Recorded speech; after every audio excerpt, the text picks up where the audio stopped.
పల్లి చట్నీ ప్రిపరేషన్ విధానం. ముందుగా పల్లి చట్నీకి కావాల్సిన పదార్థాలు: పల్లి చట్నీ ఎలా చేసుకోవాలో చూపిస్తాను. పల్లీలు ఒక గుప్పెడు, 3 పచ్చిమిరపకాయలు, కొంచెం కొత్తిమీర, కొంచెం చింతపండు కూడా తీసుకోవాలి, అది మధ్యలో యాడ్ చేస్తాను. సో పల్లీలు ఈ పల్లీలని ఇంగ్రీడియంట్స్ అనేవి మనం ఒక 2 పర్సన్కి సరిపడా చట్నీ చేస్తున్నాము.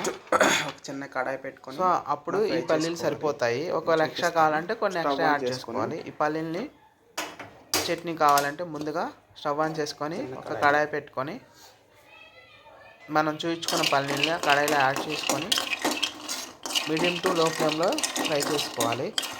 హై ఫ్లేమ్లో పెట్టుకొని మనం ఫ్రై చేసుకుంటే మొత్తానికి మాడిపోతాయి. సో అలా కాకుండా మనకు మంచిగా ఫ్రై అవ్వాలి అంటే మీడియం టు లో ఫ్లేమ్లో కొంచెం నిదానంగానే ఇలా ఫ్రై చేసుకోవాలి.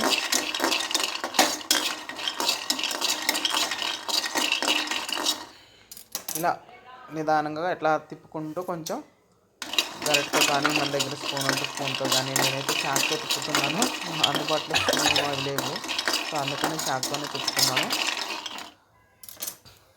ఇలా మీడియం నుంచి లో ఫ్లేమ్లో పెట్టుకొని వాటిని ఇలా ఒక 2 మినిట్స్ వరకు ఇట్లా ఫ్రై చేసుకుంటూ ఉండాలి. అప్పుడు మనకి పల్లీలు మంచిగా ఫ్రై అవుతాయి, చట్నీ కూడా టేస్ట్ మంచిగా వస్తుంది. అలా కాకుండా హడావుడిగా 2 మినిట్స్లో 1 మినిట్లో అట్లా హై ఫ్లేమ్లో పెట్టుకుంటే మాడిపోతాయి, చట్నీ కూడా పచ్చిగానే ఉంటుంది. సో అందుకని చెప్పేసి కొంచెం లేట్ అయినా ఇలా నిదానంగానే ఫ్రై చేసుకోవాలి. ఇలా ఫ్రై చేసుకున్న పల్లీని చూడండి, ఇలా లైట్గా ఫ్రై చేసుకుంటూ ఉండాలి. ఇలా ఫ్రై చేసుకున్న పల్లీని ఒక ప్లేట్లోకి ట్రాన్స్ఫర్ చేసుకోవాలి. సేమ్ మళ్ళీ అది కడాయి పెట్టుకొని కొంచెం ఆయిల్ యాడ్ చేసుకోవాలి. సో ఈ ఆయిల్ ఎందుకంటే మనం ముందుగానే కట్ చేసి పెట్టుకున్న పచ్చిమిర్చిని ఫ్రై చేసుకోవడానికి. సో ఇవి కూడా సేమ్ లో ఫ్లేమ్లో పెట్టుకొని ఫ్రై చేసుకోవాలి. హై ఫ్లేమ్లో పెట్టుకుంటే మనకి డైరెక్ట్గా పచ్చిమిర్చి పేలి మన మొహం మీద పడే అవకాశం ఉంటుంది. సో అందుకని లో నుంచి మీడియం ఫ్లేమ్లో మంట నుంచుకొని ఇట్లా ఫ్రై చేసుకోవాలి.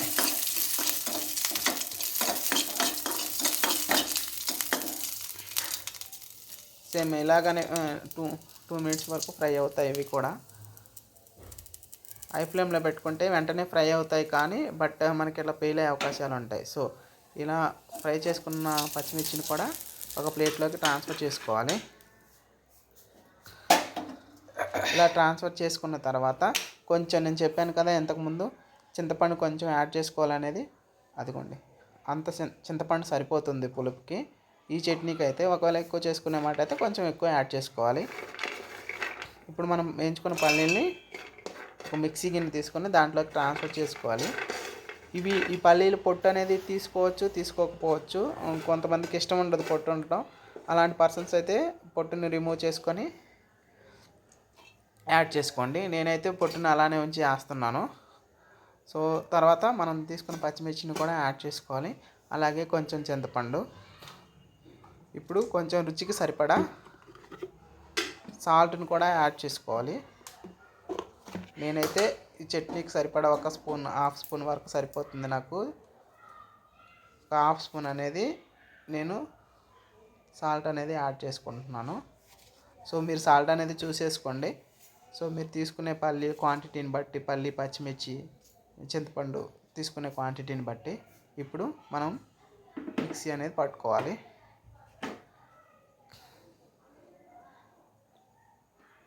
ఇలా జస్ట్ మిక్సీ పట్టేసుకున్న చట్నీ ఇది.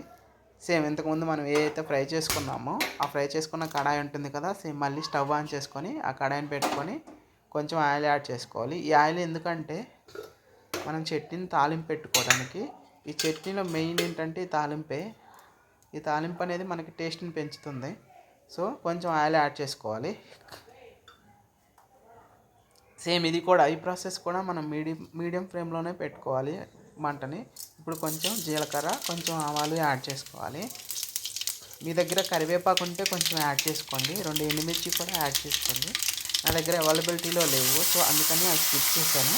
మనం ముందుగానే గ్రైండ్ చేసుకున్న చట్నీని కడాయిలోకి పోసుకోవాలి. ఇలా పోసుకున్న తర్వాత ఒక 2 మినిట్స్ అనేది ఇట్లా ఉడికించాలి. మంటను లో ఫ్లేమ్లోనే ఉంచుకొని ఇలా ఉడికించుకోవాలి. మనం ముందుగానే కట్ చేసి పెట్టుకున్న కొత్తిమీరను కూడా యాడ్ చేసుకోవాలి. సో ఇలా యాడ్ చేసుకొని ఒక 2 మినిట్స్ ఉడికిన తర్వాత